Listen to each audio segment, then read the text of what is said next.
Renaissance মেধাবৃত্তি 2024-এর পুরস্কার বিতরণ ও সনদ প্রদান উপলক্ষে কৃতি শিক্ষার্থী সংবর্ধনা ও ইসলামী সাংস্কৃতিক সন্ধ্যার আয়োজন করেছে রেনেসাঁ পরিষদ।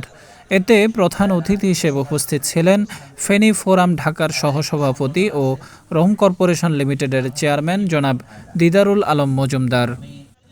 অনুষ্ঠানটির সভাপতিত্ব করেন মাইজদি টেকনিক্যাল স্কুল অ্যান্ড কলেজের চিফ ইন্সট্রাক্টর জনাব মাহমুদ হাশেম। অনুষ্ঠানে সংগঠনটির পক্ষ থেকে মেধাবৃত্তির পুরস্কার প্রদান করা হয়। এতে আরও বক্তব্য রাখেন লোহাগড়া উপজেলার নির্বাহী অফিসার জনাব মোহাম্মদ ইনামুল হাসান, বাংলাদেশ সুপ্রিম কোর্টের অ্যাডভোকেট জনাব আব্দুস সালাম আজিজ, ফেনী গ্র্যান্ড হক টাওয়ারের পরিচালক জনাব ইমন উল হক এবং গ্লোবাল ইউথ পার্লামেন্টের deputy coordinator engineer Hasan Mahmud. এছাড়াও এলাকার অনেক কৃতি সন্তান এবং গণ্যমান্য ব্যক্তিবর্গ বক্তব্য রাখেন। এ সময় বৃত্তিপ্রাপ্ত শিক্ষার্থীদের হাতে ক্রেস্ট, সনদপত্র এবং নগদ অর্থ তুলে দেওয়া হয়। সন্ধ্যার পর থেকে শুরু হয় সাংস্কৃতিক অনুষ্ঠান। এতে ইসলামী সঙ্গীত পরিবেশন করেন সুর সম্রাট শিল্পী মশিউর রহমান। পাশাপাশি ফেনী সাহিত্য সাংস্কৃতিক পরিষদের শিল্পীরা ইসলামী সঙ্গীত, কাওয়ালি এবং নাটিকায় মুগ্ধ করেন আগত অতিথিবৃন্দদেরকে। এরকম রেনেসাঁর অফিসে সিঙ্গারা খাইতে যাইতে চাইতে কে? স্কুলে যারা আছে কারা যায়? চায় না, না? মেয়েদের মনে সুযোগ নাই, ছেলেদের জন্য সুযোগ আছে, রাইট? সো প্রত্যেকে রেনেসাঁর অফিসে দুপুরবেলা সিঙ্গারা খাইতে যাবা, ঠিক আছে? এই সিঙ্গারা তোমার জীবন চেঞ্জ করে দিবে। আমাদেরকে অনেকে অনেক কিছু খাওয়াইতে চায়, কিন্তু সিঙ্গারার দাওয়াত কেউ দেয় না, এক কাপ লাল চার দাওয়াত কেউ দেয় না। আমাদেরকে দেয় যে চলো একটু চোখটা টিপ দিয়ে আসি, চলো একটু কিছু একটা টান দিয়ে আসি।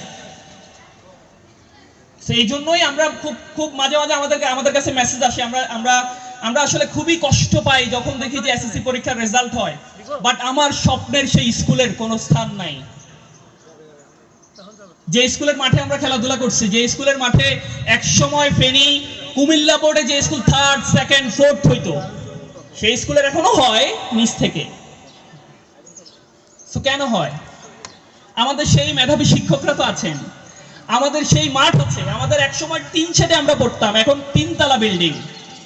সো এরপর আমাদের এই জায়গা থেকে আমরা জিপিএ 5 পাই না। এখন আপনারা তো বলবেন ভাই এই আইএম জিপিএ 5 পাই লাভ কি? আমি দেখাই দেবো এমনি অনেক কিছু হইয়া, আপনি রেজাল্টটা ভালো করে দেখাই দেন। সো আমরা যারা এখানে বসে আছি পিছনে, আমার সমস্ত কথা তোমাদের জন্য। আমি যে এসএসসি পরীক্ষা দেবো, আমরা A+ পেতে চাই কারা কারা? আমরা দেখিয়ে দিতে চাই যে হাসান ভাই আপনাকে আমি দেখাই দিতে চাই, আগামী বছর এসএসসি জিপিএ 5 পাওয়ার পরে আপনি এসে বলবেন যে ভাইয়া আমরা সেদিন হাত তুলেছি, আমরা আপনাদেরকে লজ্জিত করি নাই। পারবেন ইনশাআল্লাহ? সত্যি পারবা? ওকে, কেন পারতে হবে তোমাকে বলি। 1974 কত সাল তোমরা জবাব দিচ্ছ না কেন? 1974 সাল। বাংলাদেশ স্বাধীনতা হয়েছে কবে সালে? কত সালে? 1971। তার 3 বছর পরে পৃথিবীতে প্রত্যেকদিন 3,66,000 বাচ্চা জন্মগ্রহণ করে, according to the news of WHO। বাংলাদেশে কতজন জন্মগ্রহণ করে আমরা কেউ জানি? প্রত্যেকদিন জানি না, না? 8,600।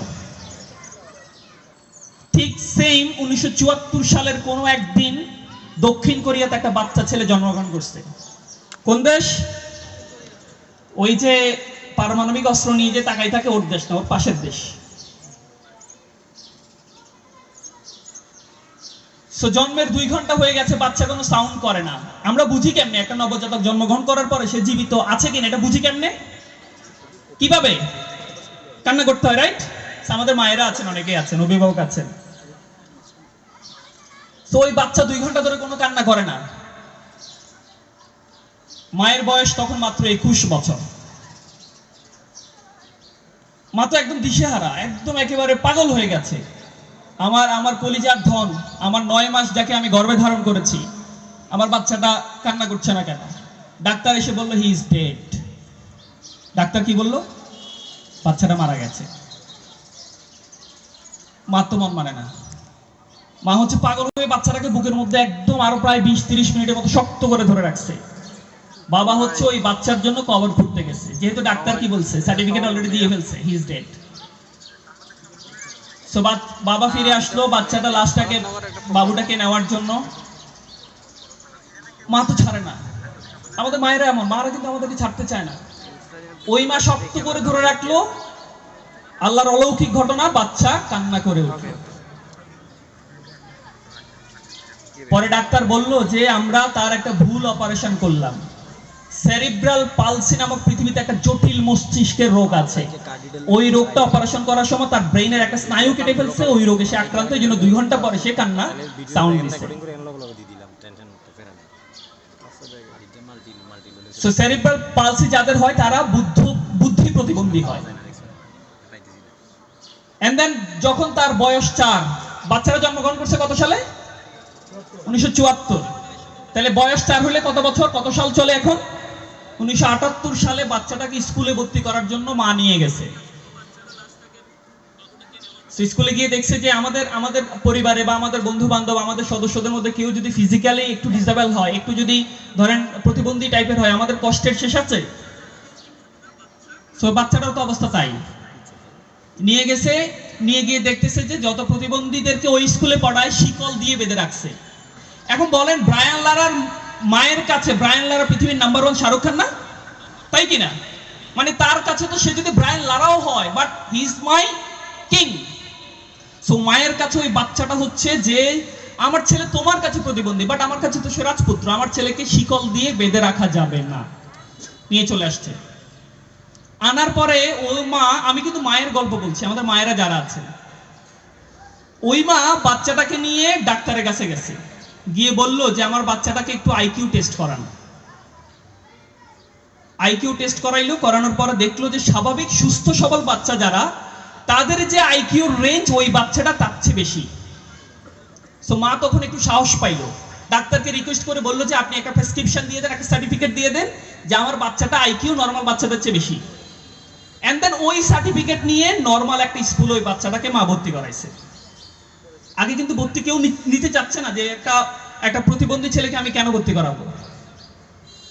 এন্ড দেন মায়ের তো কষ্টের শেষ নাই, মা প্রত্যেকদিন তাকে কাঁধে করে নিয়ে যায়, স্কুলে পড়তে থাকে। এভাবে পুরো উচ্চ মাধ্যমিক শেষ করলো, উচ্চ মাধ্যমিক পরীক্ষায় সে তার স্কুলে সর্বোচ্চ রেজাল্ট করলো। তারপরে মায়ের স্বপ্ন আরো অনেক, এখন আকাশ তুঙ্গে হয়ে গেছে। আমার একটা প্রতিবন্ধী ছেলে, সে যদি স্কুলে মাধ্যমিকে যদি সর্বোচ্চ রেজাল্ট করতে পারে, আমি তো চাই সে বিশ্বের 1 নম্বর বিশ্ববিদ্যালয়ে পড়ুক। চাই না? আমরা চাই না আমাদের মেয়েটা, আমাদের বাচ্চাটা ঢাকা বিশ্ববিদ্যালয়ে পড়ুক? আমরা চাই না? চাই কিনা? তারপরে 1992 সাল দক্ষিণ কোরিয়ার 1 নম্বর বিশ্ববিদ্যালয় সিউল ন্যাশনাল ইউনিভার্সিটি, সেই ইউনিভার্সিটিতে ভর্তি পরীক্ষা দিল বাচ্চাটা। ভর্তি পরীক্ষা দেওয়ার পরে পাশ করলো না ফেল করলো? ফেল করলো, ফেল। সো মার মন খুবই খারাপ, কিন্তু মা অনেক জেদি। আমাদের বাচ্চারা ফেল করলে আমরা কি বলে, এই তোরে দিয়ে কিচ্ছু হবে না। বাচ্চা তখন গিয়ে কচু গাছ খুঁজে, তাই না? অথবা ইন্ডিল আছে কিনা এটা খুঁজে। আমরা খুঁজি কিনা? ফাইন, তাইলে তোমরা ঠিক আছো। সো মা হচ্ছে আবার বলল যে তোকে দিয়ে সম্ভব। দেন 1993 সালে সে আবার ভর্তি পরীক্ষা দিল। কোন ইউনিভার্সিটি? Seoul national university. পরীক্ষা দেওয়ার পরে 1993 সাল দক্ষিণ কোরিয়ার সর্বপ্রথম কোন বাচ্চা যে সেরিব্রাল পালসি রোগে আক্রান্ত, সিউল ন্যাশনাল ইউনিভার্সিটির একমাত্র প্রতিবন্ধী ছাত্র হিসেবে চান্স পেল। আমরা তার জন্য তালি দেব না? আমাদের নাম যদি কোনো মঞ্চে পৃথিবীর কেউ যদি এভাবে বলতো, আমাদের কেমন লাগতো? অনেক খারাপ, ভাইয়া আমার নাম কেন বলতেছেন? খুব খারাপ লাগতো। আমরা কি চাই আমাদের নাম এভাবে পৃথিবীর বিভিন্ন মঞ্চে বলুক? চাই। তাহলে প্রচুর পরিমাণে টিকটক চালাবো, রাইট? প্রচুর পরিমাণে আড্ডা দেবো, সিনেমা দেখবো, নাটক দেখবো, এগুলাই চলতে থাকবে, তাই না? এই যে ওরা হাসতেছে, টিকটক বানায় সবাই। সো রেকর্ড করল দক্ষিণ Korea. And then number 1 university, বুঝেন কিন্তু দক্ষিণ কোরিয়া তৎকালীন সময় নাম্বার, আমি কিন্তু 1992-93 সালের কথা বলছি। এন্ড দেন মাননীয় প্রেসিডেন্ট কিম সাম, নামগুলো এরকম না, চুংচাং পুংপাং, চাইনিজ নামগুলো। সো কিম সাং উনি ফোন দিয়ে মাকে কংগ্রেচুলেশন জানাইলো। দেখেন আমরা কি চাই না যে আমার বাচ্চাটা, আমার ছেলেটা যদি একদিন অনেক বড় হয়, প্রধানমন্ত্রী না দিক, অ্যাটলিস্ট ডিসি এসে আমাকে একটু সংবর্ধনা দিক? আমরা চাই না? আমার তো মনে হয় যে আমি যদি মানে আমাদের কোনো বাচ্চা যদি বিশ্ববিদ্যালয়ে চান্স পায়, তার বাবা মা এত খুশি হয়, এলাকার সমস্ত মাইকে মাইকে গিয়ে মাইকিং করতে মন চাইবে যে জানো আমার ছেলে বিশ্ববিদ্যালয়ে চান্স পাইছে। কিন্তু ওই কষ্টটা আমরা ওই ওই মায়ের মতো কষ্টটা কিন্তু করতে হবে, আদারওয়াইজ কিন্তু আপনার ওই মাইকিং করার স্বপ্ন পূরণ হবে না। এন্ড দেন দক্ষিণ কোরিয়াতে একটা প্রত্যেক বছর একটা অনুষ্ঠান হয়, সেজং কালচারাল সেন্টার নামক একটা সেন্টার আছে। ওই সেন্টারে একটা পুরস্কার দেওয়া হয় প্যারেন্টস অফ দ্য ইয়ার। প্রত্যেক বছরের শ্রেষ্ঠ পিতামাতাকে পুরস্কৃত করে ওই দেশের প্রধানমন্ত্রী এবং রাষ্ট্রপতি। 1994 সালে আপনাদের মানে এই বর্ণনা অনুযায়ী কাকে প্যারেন্টস অফ দ্য ইয়ার ঘোষণা করা উচিত? কাকে করা উচিত? আমরা যার কথা ভাবছি তাকেই করলো। প্রধানমন্ত্রী লি ইয়াং ঘোষণা দিল আজকের এই বিশাল মঞ্চে আপনারা যারা উপস্থিত আছেন, এই বছরের জন্য শ্রেষ্ঠ প্যারেন্টস হিসেবে নির্বাচিত হয়েছে আমাদের সেই বিশ্ববিদ্যালয়ের শ্রেষ্ঠ মেধাবী শিক্ষার্থী, যে ফিজিক্যালি ডিসেবল কিন্তু যার আইকিউ আমার আপনার চেয়ে বেশি, তার মা। মায়োবাণীকে মঞ্চে আহ্বান করছি। তার মায়ের নাম মায়োবাণী, বাচ্চাটার নাম হানকি।